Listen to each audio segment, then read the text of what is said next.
Get up, get ready, it's time to be woke. Take off your shades, it helps see through the smoke. Cause the wicked hide behind the cloak.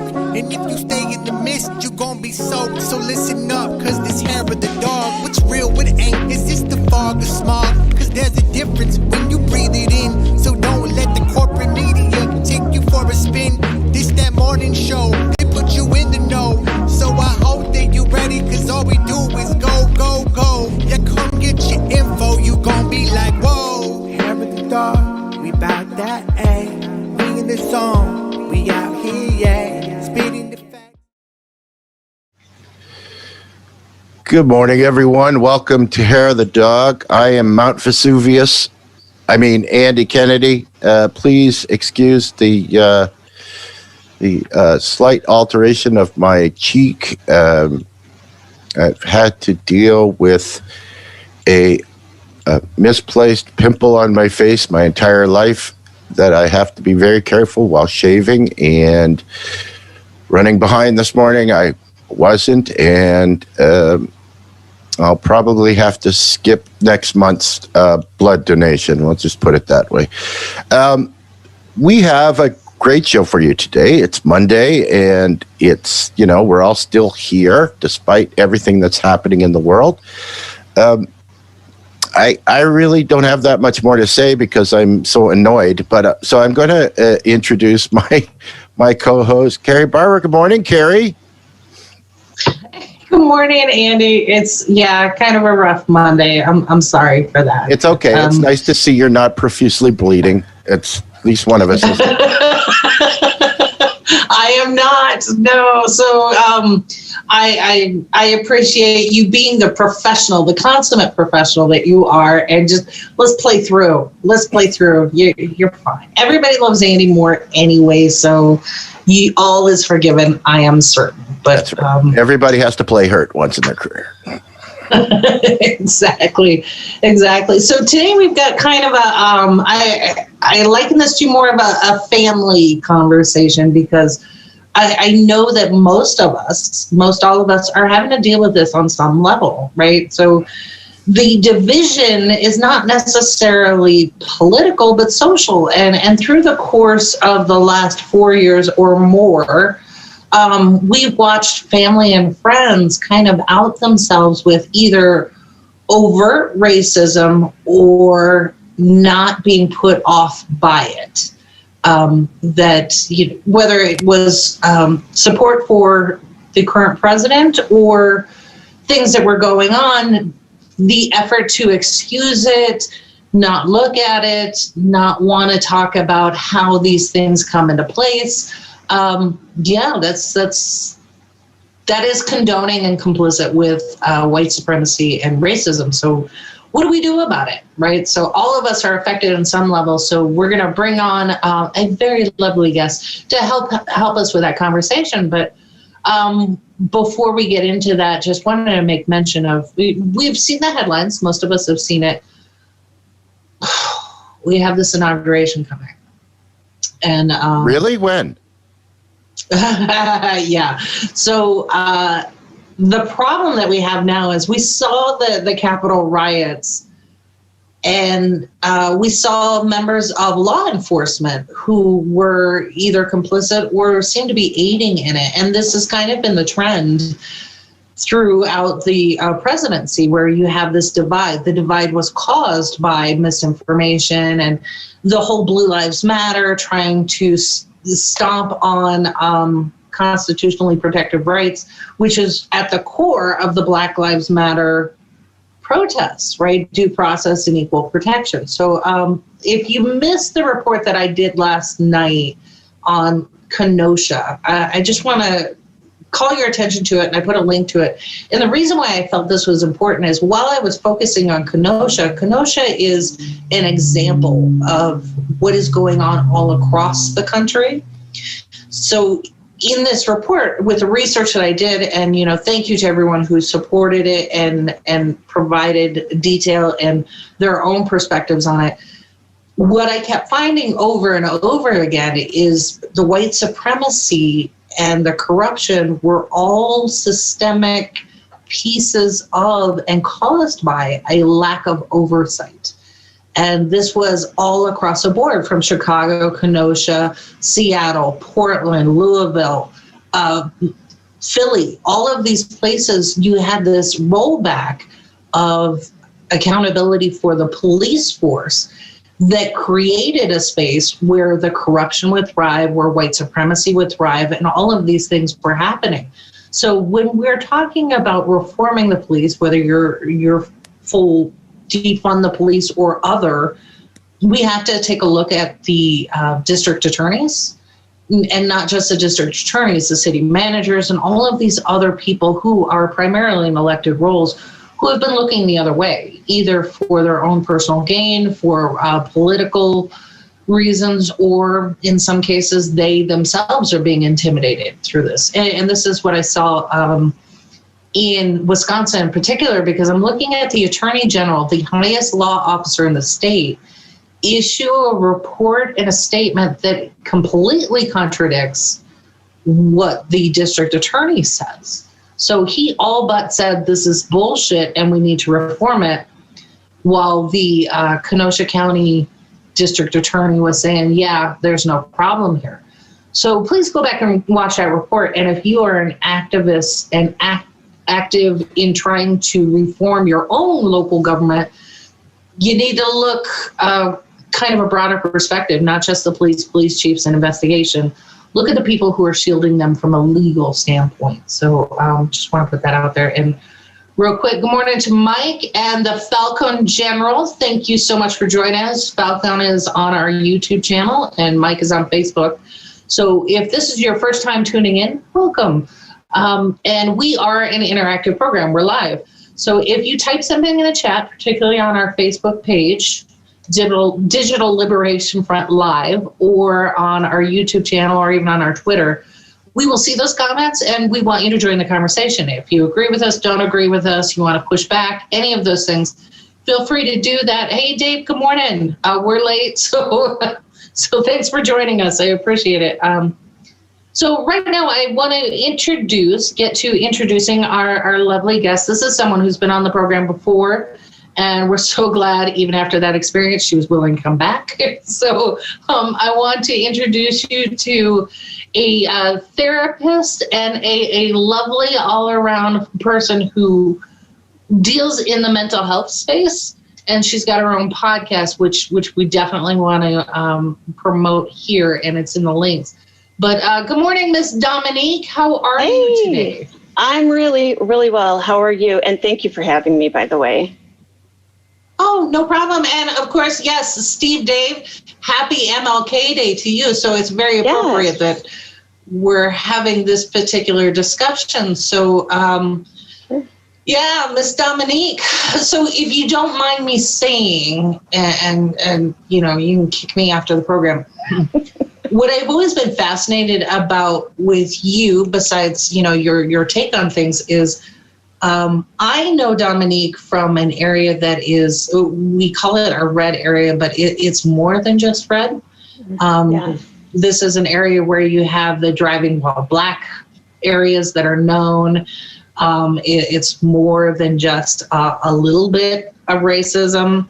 And Dominique, you are white passing. Yes, I am. Exactly. Not always, though. Not always. It depends.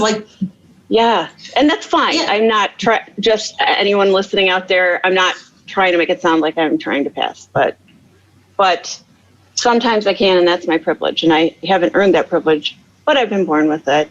And in this area, even me, as someone who's pretty white passing, I've had issues with the police. Not anyone I'm friends with or I know through community work I've done, but just driving, just existing. And it's scary, and it's a different experience than I think white people might have, especially in this area. And they don't connect with it. Yeah. At all. Absolutely. And when I've, even in that area or outside of it, when I talk about the DWB areas, people are like, what do you mean? I've gone through that area. No, sure you have. You're white. And you're white. It doesn't apply to you. Yeah. Right. Mm-hmm. So let's talk about, okay, so today's MLK Day, and we've seen, the gradual whitewashing of his history and his message to make it more palatable to, the mainstream. Same thing is going on with these white supremacy groups, right? That, well, like, oh no, it's not really about that. We're not racist. Well, yeah, in fact, you are. Right. Don't make it about race. That's my favorite one. Take a shot every time you hear that one. Yeah, or you're playing the race card to silence you in your objections. So.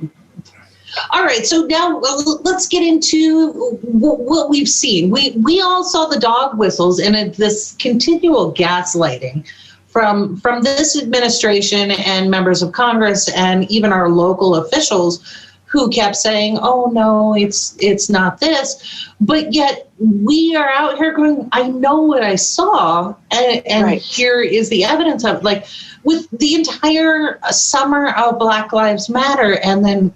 The statistics that I pulled, 989 people, black, white, or other, have been killed by police. And so this is really a statistical reality that people are not addressing. And then when we have disproportionate numbers, are persons of color, particularly black men, to be told this isn't happening, or they were wrong, or they brought it on themselves. Isn't that racism in play? It is. It is, exactly. But I think, I feel like we can't, not just us, but we as a society can't have this discussion until we stop doing a couple of things. One would be looking at white as if it's the default setting. Whiteness isn't default, and whiteness isn't something to be ignored. I think that needs to be looked at, and we need to be able to say, what does it mean for white people to be white, before we can say, what does it mean for the rest of us to be whatever we are, and how do we interact and interrelate with each other?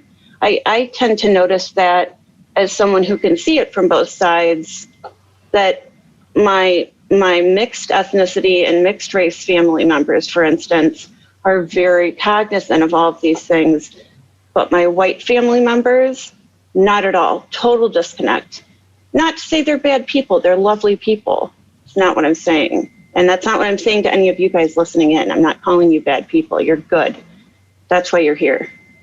But we gotta have this conversation, and we've gotta start with, what does it mean to be white?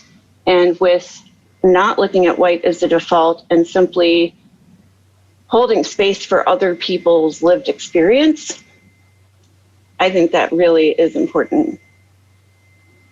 So do you think it came from, like, when I was growing up in a white family, now I was in Colorado, so we had pretty diverse in my school and everything else, but these conversations were not happening. They were not happening in the media. They were not happening in my family. Right. So do you think part of that pushback comes from what I thought I knew as reality is apparently not accurate? So it's shocking to me. It's shocking, and that's exactly it. It's shocking to people.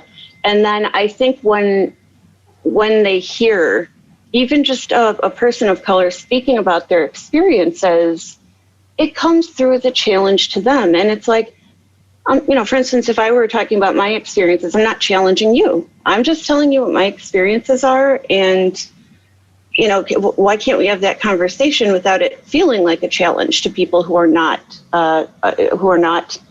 people of color? Anyone who is white or white passing, why does that need to feel like it's a challenge to you, or like you feel that you're being called a terrible person, because you're not. It's a normal psychological reaction, but it's something we have to acknowledge, sit with, and then be able to critically think about, so we can move past that blockage, those blinders, if you will. That's my feeling on the matter. And I think that small steps are the answer there. Let me ask you this, Kerri, what opened your eyes? I know for those of you who don't know, Kerri has a mixed family. So what opened your eyes as a white person, right? Like, for me, it was the shock of, I grew up overseas. And what I thought I knew of my country was this sensationalized, romanticized view. And part of that was because interacting with people in different countries, when you would tell them that you are American, they would immediately get this this smile and this look of wonder and awe about, oh, tell me about X, Y, and Z. So growing up, I believed that the marketing of America and who we were, because I was raised and it was drummed into me, you are an ambassador for your country because you may be the only American that somebody meets in real life. So you need to exemplify that. And then when I came back to the United States, it was a rude awakening because what I thought this country was and what was morally right and wrong were not exactly the reality. So just for people, so you understand, I came back and went to university at the University of Central Florida in Orlando. Oof. So Florida. Rude awakening. Yeah. And I remember, sitting in class and one of my classmates came in and this beautiful, beautiful mahogany color. I don't know what her ethnicity was, but she was dark skin and just gorgeous. And she came in crying to class one day. And everybody was very concerned because you had kind of that camaraderie as a class. It was a night class. And she explained that while she was walking across campus in Orlando, two guys that she didn't even know, two white guys walked past her and called her a nigger. And I was mortified, and I remember this flash of anger, and I stopped myself as I was getting ready to stand up because I was like, come show me who they are. I was ready to go and get them. That's you. And I looked around and all my classmates were looking at me like, what are you doing? Yeah. What? Right. The best that they could offer was some bit of sympathy and try to comfort her, which is not a bad response. It's not, but different. It's not addressing from things. Right. Yes. And you've always, I feel like you've always been that way. Like just knowing you and being friends with you. You even said that to me. You're like, come get me. Let them say that around me, which I love. It's a good way to use the privileges that we have in a way that's constructive rather than destructive. And I love that about you. And I think that would be one of the best ways we possibly can start taking some action toward making a change. But before that happens, we've got to stop seeing white as the default setting, and we've got to start telling white children, in my opinion, what it means to be white. When I was going to school for psychology, and I did a couple of simultaneous programs. I did psychology and philosophy over here, and then I did teaching over here. And it all kind of went together. And when I was studying Piaget and Locke and child psychological development, my teacher was mixed ethnicity, and she looked a little bit like I did. And she was always trying to kind of drum it into our heads that we need to talk to white children as early as possible about what it means to be white. What is ethnicity? What is whiteness? And really explore then from there, branching out to what does it mean to be black or brown, or to look a way that's different than you look as a white child. And the white people in the classroom were floored, just like mind blown. What is this? What? Teaching kids that they're white? Well, but it works, and it. What a great example. And I want to get to some of the comments that are coming in the chat. So Dave says, in answering your question, when did you first realize it? Dave says, I'm not sure when I first realized it. I guess I became a little more empathetic than when I saw injustice. So for everyone else who's watching, when did you first realize that there was a difference in what you understood and the reality of it? And this could come from anybody who is self-described white or mixed ethnicity or anything else. Think about that. When was that moment when the light first dawned for you that things might not be exactly as sold and described before? So, Andy, I'm once again dominating the conversation. I'm so sorry, but so you're in Canada, right? Canada's nothing but white people. You guys don't have this issue. Well, you'd like to think in a perfect world that was the case, but I think a lot of the problems, especially in Canada, is the disconnect, right? And I mean, quite honestly, and I have an interesting story because of my background, and if you guys don't mind, I'll just quickly tell it. But you're right, there aren't a lot of black and brown people in Canada while I was growing up in the 70s and 80s, right? But the interesting thing that ended up happening to me in my early 20s was, as a musician and a bass player, there was a local bar that had a jam night on a Sunday. And because of where I worked, I was able to go out to that quite frequently. As a bass player, there aren't a lot of bass players that come out to jam night. So you end up going up on stage a lot, playing songs that you don't necessarily know, because the guys that showed up to do a jam, their bass player couldn't show up. So anyways, what ended up happening was there were three of us that were kind of the resident bass players of this area. And I was the only white guy of the three of us. But we ended up, because we were all, and we could just chat, talk bass, stuff, and sit together and basically to try this song. Oh, okay, I'll try it. What have you? But these guys were my friends. They were we would always sit together at the same table, and so I had the personal experience that most of the people that I went to high school with or in my town didn't have, right? So at the very beginning, I got to experience that. But so that was my own personal thing. But the problem is that, like you say, I grew up in a very rural area, and it's almost like a disconnect for people that don't think in those terms. Now, it's a little different now in Canada because there's been a lot more immigration into the country, and so it's not as uncommon as it was when I was growing up. But there's still a lot of people, especially my age or maybe a little bit younger, that still have, racist tendencies, or still use racial dog whistles or tell inappropriate jokes or that kind of thing. So it is still an issue, right? As much, maybe not as much in the U.S. with what's currently happening, but there are still issues that have to be dealt with here as well.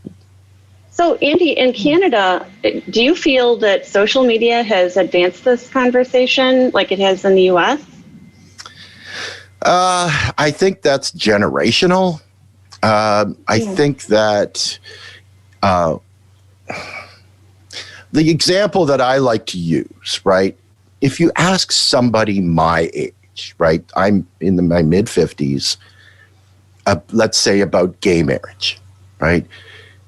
You're not necessarily sure what answer you're going to get from that person. Are you for gay marriage or against gay marriage, right? Mm-hmm. If you ask someone millennial or younger that question, it's more like well, duh, of course, right? It's right, more, true. And so that you have that disconnect as well between the different generations and how people were brought up, right? Well, and I always believed that racism was a learned skill. We weren't born with the racist gene, like you've said, right? That the racism is passed down from generations, right? If your father was was a racist person, or said racist things, or told inappropriate jokes or whatever, then you heard that as a kid when you were growing up, and that, tainted your upbringing and the value set that you got when you grew up, right? So I think that that's a really big part of it. Oh, for sure. And like you said, that would go into it being generational. One thing I've always felt, and I read a lot of anti-racism stuff. There are some really great anti-racist authors and presenters out there, but interestingly enough, I feel like we all look at how we were raised, almost all of us across the board, almost as, well, I was raised by my parents, they were raised by their grandparents, or my grandparents, and, they were raised by their parents, and so on and so forth. But were we really? Because we're raised by society and everyone around us, and we're taught how to react and how to act and how to interact by people who have had racist parents, and not just by our own parents, who, even if our parents are the most kind and loving and least racist people out there, we're still learning from other people as children and even as adults. The first time you see somebody white not take action when an injustice happens, you internalize that and you learn and you go, okay, I guess that's societally acceptable. That's what I should do. That's how I should behave. And when you see it happen more than once, the human brain rewires itself to mirror that behavior. So it's really not, when I feel like when white people tell me, well, I wasn't raised to be racist, I'm like, yes, you were. You were raised by society. You weren't just raised in a vacuum. I wasn't raised in a vacuum. So it's built in. It's more than just our parents. It's more than just our teachers even. It's built in. And well, and I agree with that completely. No, yeah, exactly. And one of the things that a story that I like to tell people that don't agree with that or don't see it, right? Yeah. I have, because of my closest friends are my age, and so it's hard to have kind of this discussion with someone my age that's thought a specific way their entire life, right? Right. Without using names, two friends that I have and myself were basically just sitting somewhere watching television, and a local news program came on, and the first story was like the headline story was, and this is all just local news, right? Was about this brown person that I guess that they wanted you to identify as Muslim, right? Committed some crime. Oh, right. Gotcha. And so, of course, both of my friends were like, oh, well, there you go. Look at that. Oh, they come here, the dog whistles that they've been said. Every single story after that came out was about white people doing bad things. But not one of those stories elicited the same response.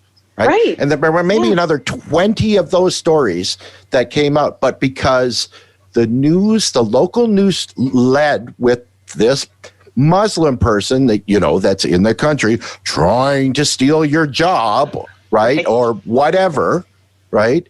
Yeah. And that's the subtlety of even local mainstream media does to it, right? And just keeps reiterating these racist things. And one more point I just wanted to quickly make is the one thing that I've found interesting is that you can, by talking to someone, eventually understand that they are racist or they have racist tendencies or whatever. You can.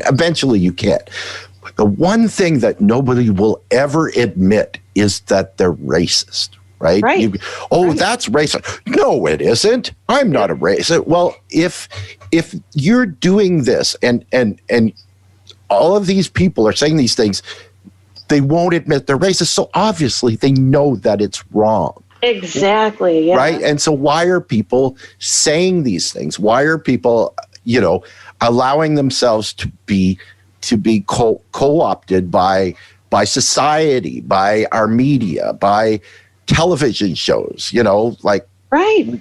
you have a police show that's on television, right? The perpetrator is always a person Black of color or brown. Yeah. right? That's always what we're constantly having to deal with, right? Yeah. Well, confirmation. Dominique, I want to jump in with a question because while you were having this discussion back and forth, I just got an alert from the media that they're going to do a profile and a look at the Indian Americans picked to be part of the incoming Biden administration. And it just harkened back to the other headlines that we've seen about a person of color, a person of a non-Anglo heritage being appointed. So shouldn't we look at something like that as, wait a second, why don't you tell me about this person and their policies and what they've achieved and why I should be excited about them instead of just the demographics? Am I seeing that wrong? Are we not at that place yet? I don't think we're at that place yet, but I think we need to be careful of not marginalizing people further, like you're saying, and pigeonholing people by only describing them by their race or their ethnicity.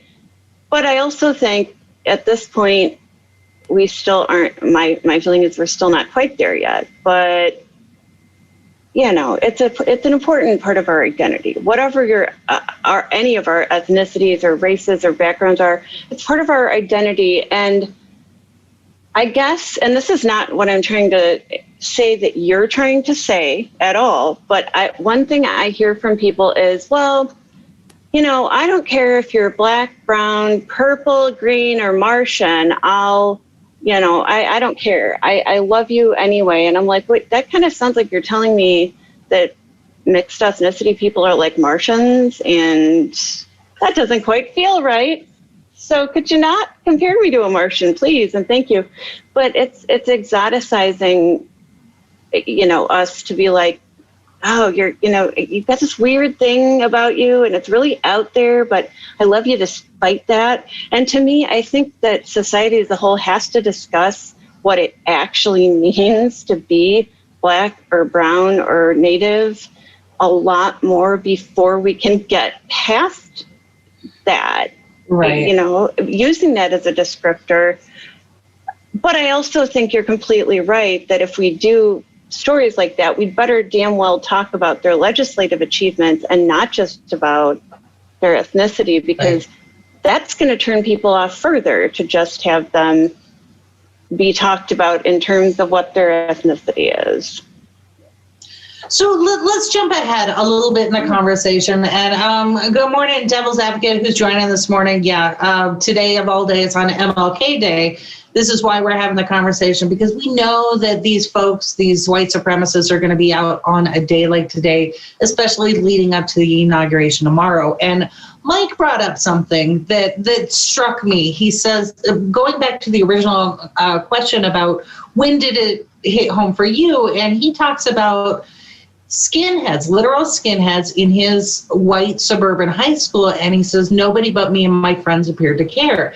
And this is part of where I wanted to pivot a little bit. The shame factor, right? Like when we were growing up, it takes a village. And my parents made it known that if we did anything, they wanted to know about it. And oh, by the way, if you want to, beat them with the switch too, we're cool with it, right? So it was kind of that community feel of raising kids, and shame really had an influence on that. So now let's get to what motivates somebody. Why would a high school kid feel the need to join a group, this othering, this tribal thing? And then when we look at the videos of what happened on January 6th with the seditionists, and you see the news stories coming out with each one of these different groups, Booth Keepers to the Boogaloo Boys and all of these others who have white supremacist leaning. Not all of them, but it's there, and they're either overtly pushing that or they're capitalizing on it.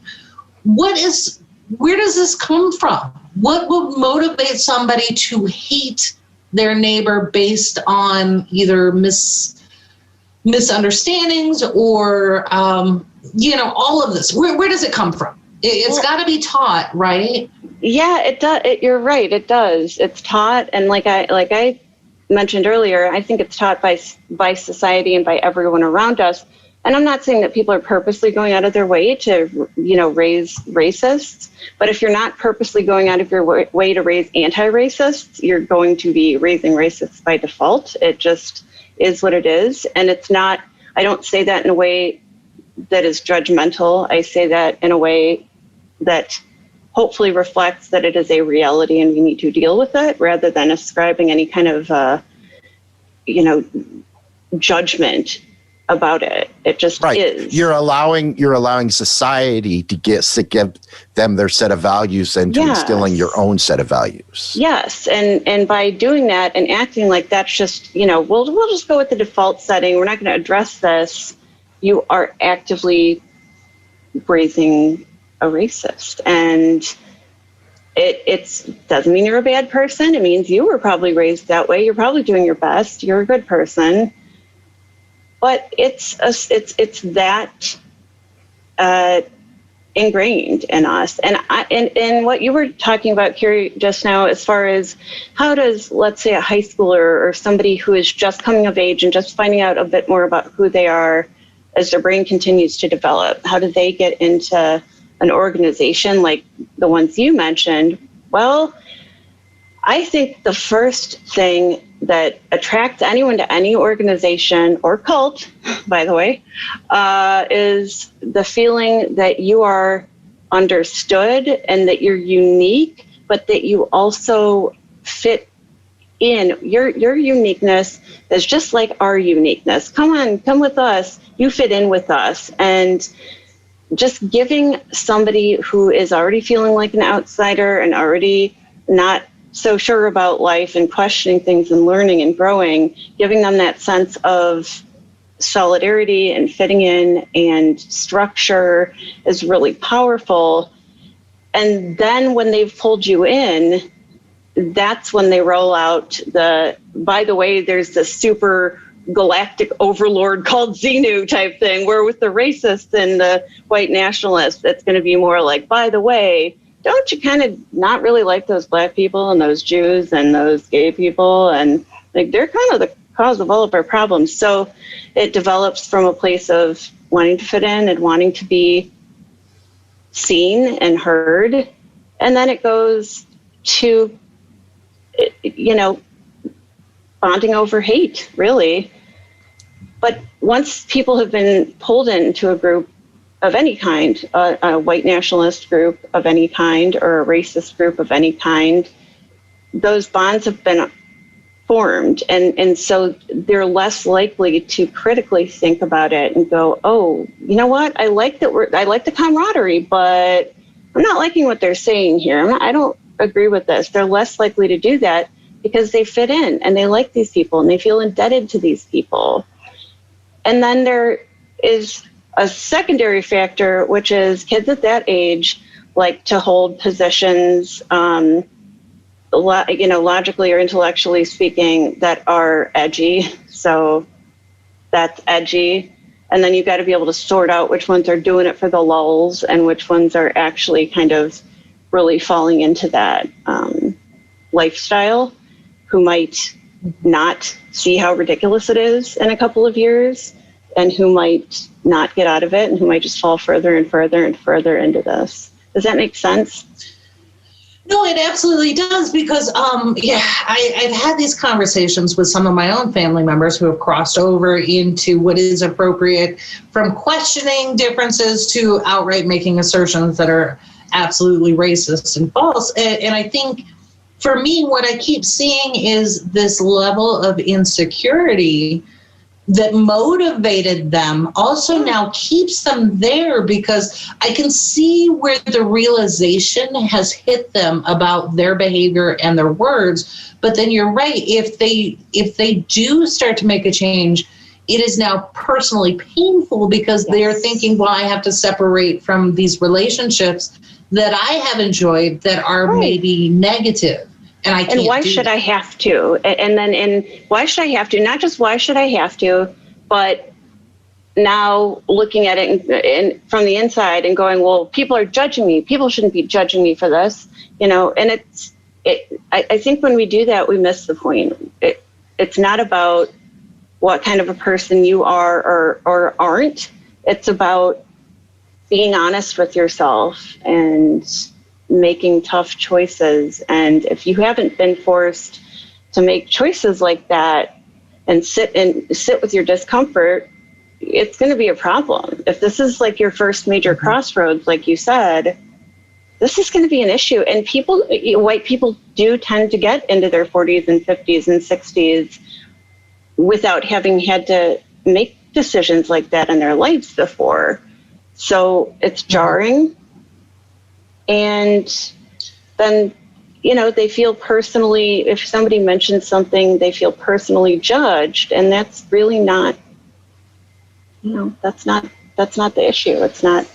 Well, I want to get to some of the comments. Particular Devil's Advocate. He's like, it's so spot on about the edgy thing that you mentioned, and he said that the deflection. One of the deflections, we see this all the time, like with the Pepe meme. He says it's just a meme, bro.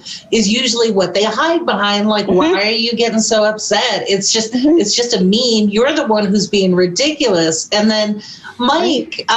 He's definitely applauding something you said with his own comment. He says, the blood of the brotherhood is thicker than the water of the womb. And that's absolutely true, right? Especially like we're all adults. Andy said he is, mid-20s. I'm in my 40s. Dominique, I'm not even going to mention the decade. But when you get past high school and college, it becomes harder as an adult to form those kind of bonds. That's true. That's true. If you're using, your Oath Keepers membership or your Proud Boys or whatever as your social club, that's downright terrifying. So how do I, as a friend or a family member, what expectation do I have to engage in the corrective behavior, either through shame or building good fences, pushing back on jokes and comments? What can I do, and what is my responsibility? I think you said it just there. We, unfortunately, for those of us who find it cathartic, shame is not an effective tactic for adults. Like you said, growing up as a child, totally. My dad was great at that, just giving you this look, and you're like, whoops. Yep, shouldn't have disappointed dad. But, as an adult, you're not going to feel that way. You've got your own identity formed, and you've got your own relationships formed, and you're not going to be so worried about what other people think, ideally at least. But so shame is it's just like anti-maskers. You can't just shame them and be like, hey, look at you, put that thing on. They don't care. That's not how it works.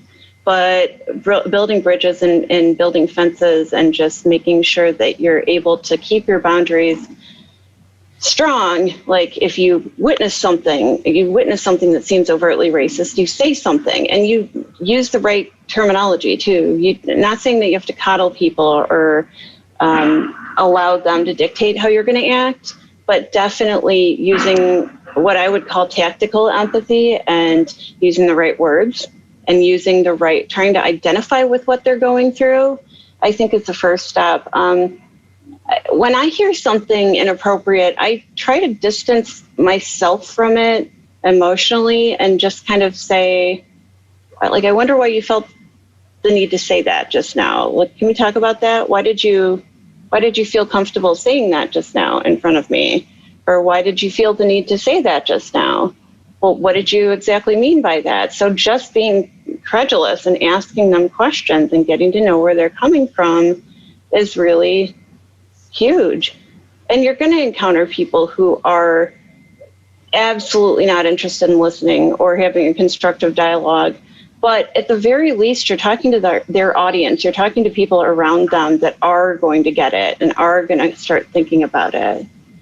And even if you're talking to the most stubborn, dyed-in-the-wool white supremacist out there, you're going to get them thinking at the very least, even if they don't admit it. So just asking these questions, trying to identify with where they're coming from, I think is step one.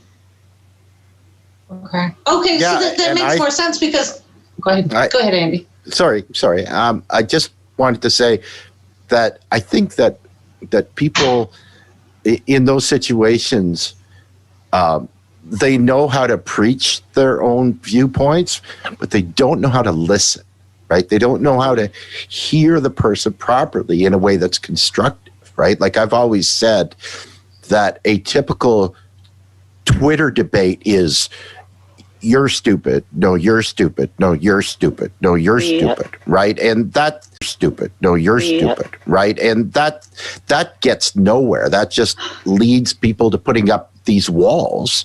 The wall not only blocks, blocks the idea.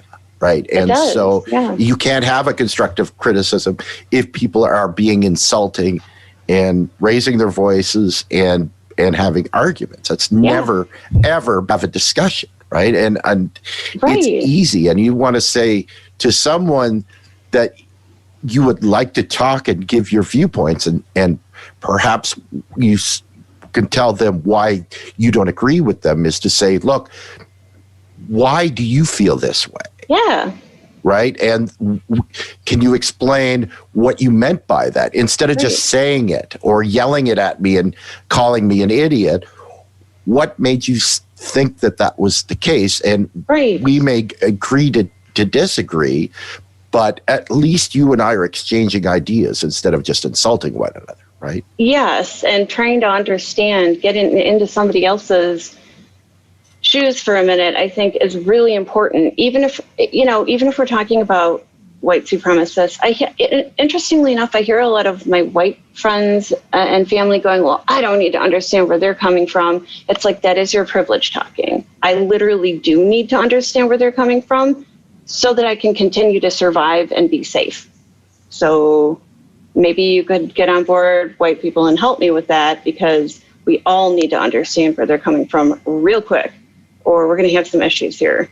And they need to hopefully understand where we're coming from. We need to be able to communicate that ourselves to them without looking down on them. We need to stop looking down both sides politically. On the other side, it's a very human to want to feel better than a group of people, or to want someone to look down on, so that you don't have to examine your own stuff.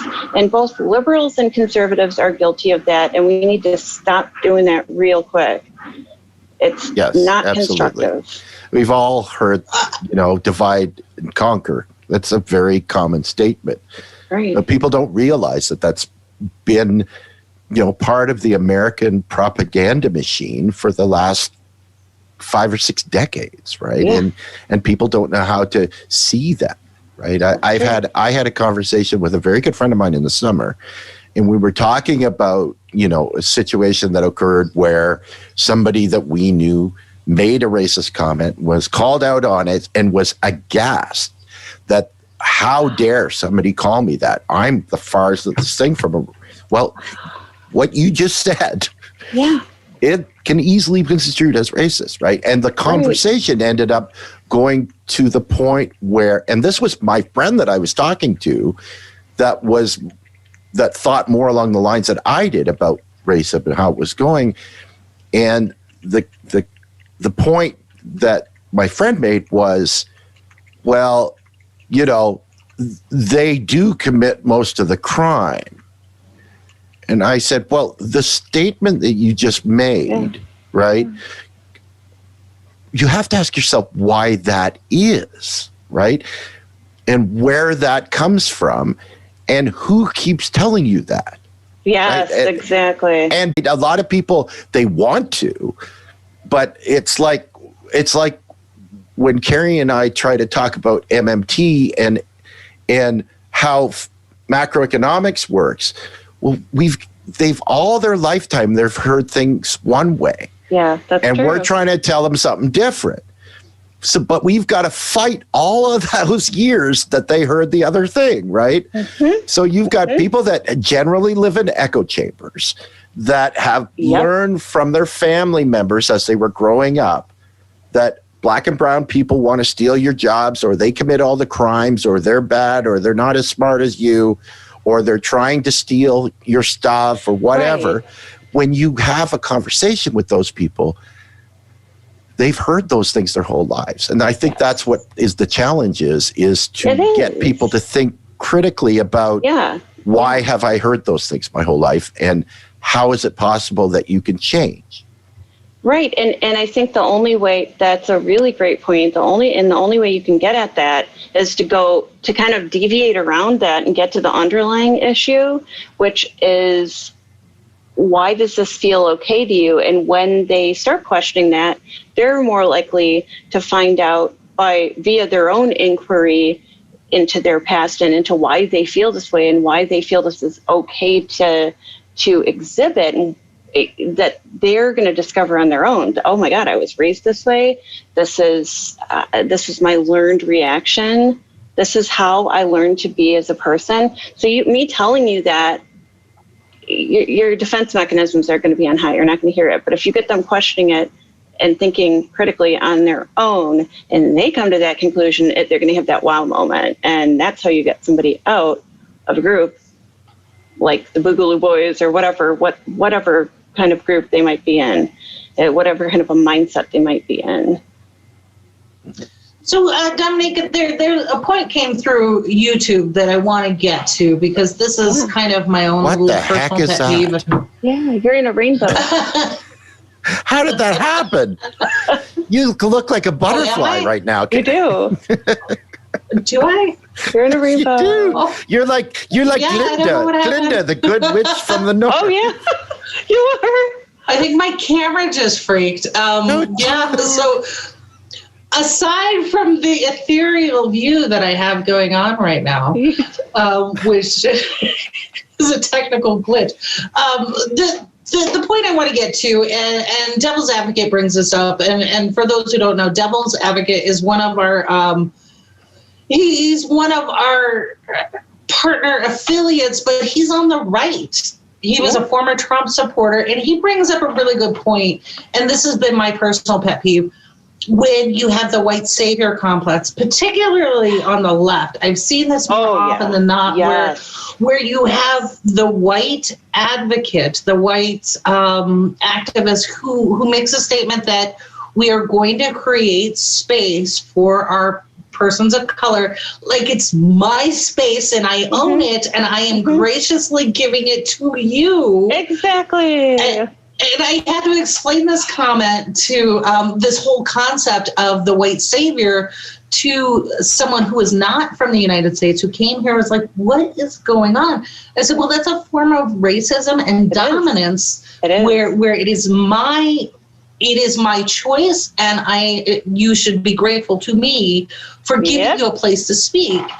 And so I appreciate Devil's Advocate for bringing that up, because that is another way that well-meaning, I'm going to go for the positive and assume that it's well-meaning white people are trying to be advocates, but actually doing the opposite.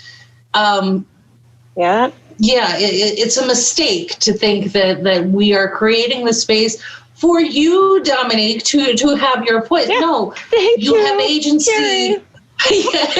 You have agency all on your own. So talk about that a little bit, because this is not. Well, I think the obvious example is the Boogaloo Boys and the Proud Boys. That's obvious. The not so obvious is what is happening on the left by engaging this, like you and Andy were talking brilliantly about the media's complicit and fostering it. What about the left? What do we need to do better?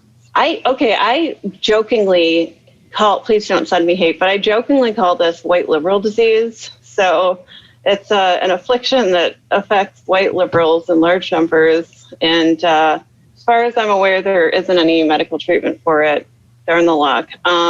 But they haven't added it to the DSM-5. They did not take my recommendation, unfortunately. But truly, as tongue-in-cheek as that is, it fits. White liberal disease is a thing. And I think that what we were talking about earlier might be at play here, in that these are still people who have been raised in a racist environment, even though they're well-meaning. And I think most people are well-meaning, by the way, on all sides of any issue. I know that's kind of hard for some people to look at and go, yeah, maybe they are, but I think they really are. And I think in white liberals' case, they've been raised into racism. They've been indoctrinated, and they're trying to take the correct actions without actually examining why they're necessary and what some of the other issues and power dynamics are that are at play in themselves, in groupthink, and just in the world and society in general, and to try to skate around doing the hard work and just start, I don't like this term, but virtue signaling almost, is uniquely white, I hate to say. And it's a problem. We need to look at ourselves, and we need to look at not just being an anti-racist on the outside. I'm going to confront racism where I see it. It's like, no, man, you got to confront it on the inside too, because it's in you. If you're white, you have racism in you. I have racism in me. Look at it from the inside. Look at how you were raised as a racist and indoctrinated into racism. Don't just look at it from the inside out, so that you're looking again at somebody that you can look down upon and judge. That is not the point. The point is to heal, and the point is to continue utilizing rational inquiry and in critical thought, and to do that to make the world a better place, not just to have someone to look down on Twitter and tell off and make yourself feel less racist by doing that. Does that make sense? Yeah, it does. Absolutely. It does. And I've used the example of, and we've had Dr. Louis Ewell from University of Kentucky on, and in her discussions, she talks about the different levels or layers of enlightenment as you become a progressive, and you start to think critically about different situations. And it's really interesting, as she says, that people that identify on the left as progressives that want to, as Bernie would say, fight for someone you don't know, right? Which is basically what we're talking about here, more specifically about with Black and brown people, but just in general. Right. And how if you identify that way and you think you have ideas of, okay, well, people should have Medicare for all because it helps society, and people shouldn't go into medical bankruptcy, or they should cancel student debt, or, we need to fight climate change. And you agree with all those things and identify as a progressive, right? But you still think in terms of, well, people that are coming from South America and Central America across the border are illegal, right? Okay. Yeah. Right. That's still something that you haven't thought critically about, right? But is part of your growth and yes, and see, right? So there's the idea is that even if you are, in this movement, but you always need to continue to keep your mind open to new concepts, new ideas, and make sure that you never stop learning, because you can always learn something from somebody. And that helps you grow as a progressive, because we all heard the dog whistles when we grew up, and you slowly start to change your worldview, and you start to change how you interact with people, and it's a growing process that takes your whole life. It is, and I think you're absolutely right about that. It's a lifelong process. None of us are there yet, and it does require critical thinking, and it also, at least something I live by, and I don't know if this is true for for other people. It seems to be true for some of the people I interact with regularly, but when I feel too comfortable with ideas, that's when I start questioning them and going, okay, like, let's look at this critically. If I'm thinking too comfortably and too often just in one specific paradigm or in one specific way, I have to start questioning that, because it's part of being logical and rational and just genuinely just being an inquisitive person. And on the flip side of that, I think if something makes me uncomfortable, I've also really got to look at that and go, okay, why does that make me uncomfortable? Let's break this down. So being able to recognize your emotions and your emotional reactions, like, why is this making me uncomfortable? Why is this making me feel too superior and too comfortable over here? It's really, really important. It's an important skill to have. And I don't think it's something we're taught, unfortunately. Excellent point. We started late, but we're way over the top of the hour. So Dominique, give us some homework. You had talked about changing the way that we address those issues when they come up, either online or in real life.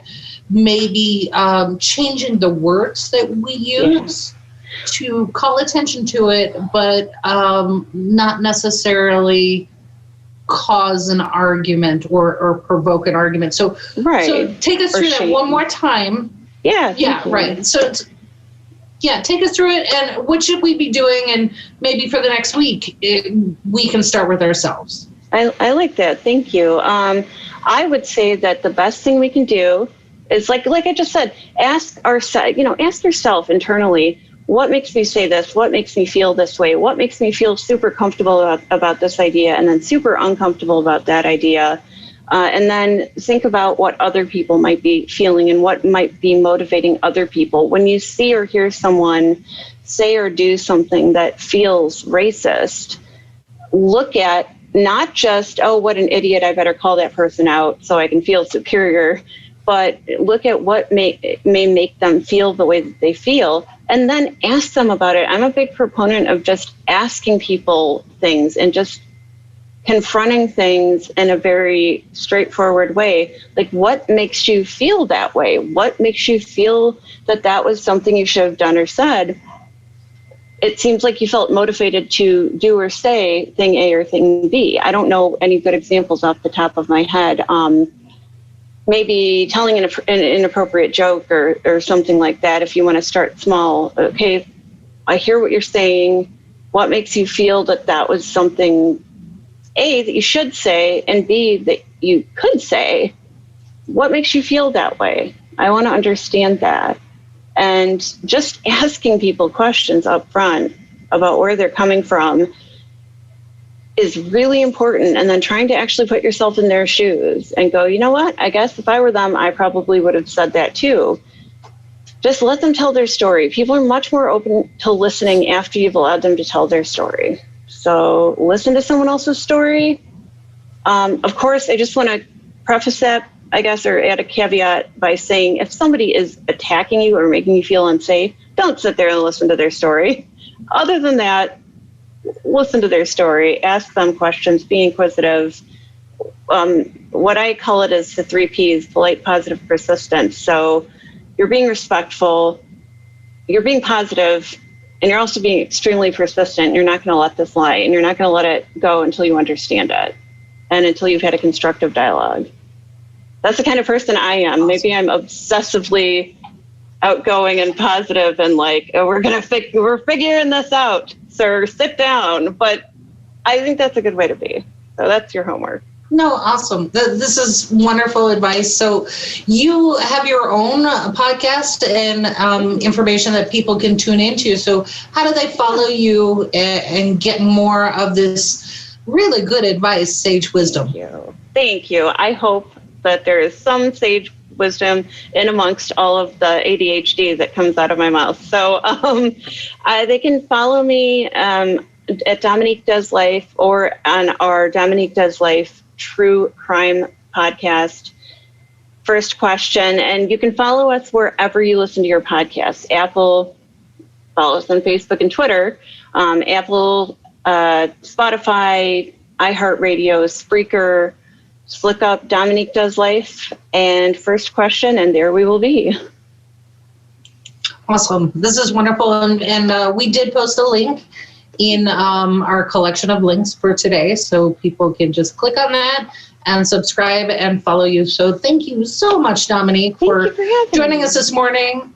And I feel like this has got to be an ongoing series to help us be better humans and relate to each other better. So I thank you for that. And then, just real quick, I want to mention this. We have, switching to Administrivia, we have a new show launching tomorrow around noon that is a less formal version of this. So this is comedian Darnell Williams, Talk That Shit. The whole premise of the show is you've got a burden, you've got something on your chest, you got something you got to talk about. You can join in with that community and really talk through whatever the issue is, complaint, whatever, or maybe you're having a great day and you want to talk through it and just join in a community. It's kind of like a happy little mosh pit of conversation. So that is starting on our network tomorrow at noon Eastern. Start with a lunch hour if you're if you're at work, you're having issues with your coworkers and you just need to vent. You can do that on this particular program. So we're really excited to have that coming out. Can we talk about how necessary this is right now? This is so necessary right now. Come on. That is exactly it. So so we'll have all the advertising coming out today, and we so welcome Darnell for doing that and providing, obviously it's a service, and having it from a comedic standpoint keeps it a little light and a little less intense so that we can get back to our day as an unburdened human and interact much more healthy with everyone else. So put that out there. That. So Andy, do you have any last words? Or yeah, first of all, I just want to completely qualify right off the bat, Dominique, that I'm just going to say my dog ate my homework. Okay, so just that's what's going to happen. That's what's going to happen. You're going to come in next week and go, sorry, my dog ate Yes. it. Oh, yeah. Yeah, I'm sorry. I can already qualify that. Now, the other thing, and I'm not sure, but I've been looking through the filters, Kerri. I'm trying to find the butterfly filter that you were using earlier, and I can't I swear find it. I didn't touch anything. I did not change anything. So I have to go back and look at it because I couldn't quite see what was happening. But heavily light. I saw that there was some. You. Well, I don't know, but I think we could use it like a segue into, Good Witch Kerri's advice or something, right? And we'll get some harp music. See, this is the difference of perspective. You went with Good Witch. I was thinking angelic, but whatever. I'm the Good Witch. You're the angel. There are also those pixelated glasses too, right? That's a filter. Have you seen those? That's really cool. Oh, I like that. Yeah. Okay. Exactly. So. All right. So this is. I think this is a good way to end the show. Okay. All right. So, anyways, thank you so much, Dominique, for being here. It was an absolutely outstanding conversation. Look forward to the next one. And Kerri, thank you. And to our listeners, thank you so much for watching. And we will see you in a couple of days. Take care. We bout that, ayy. We in the zone. We out here, yeah. spitting the facts, how it's supposed to be. Habit of dog, we keeping it G. Whoa.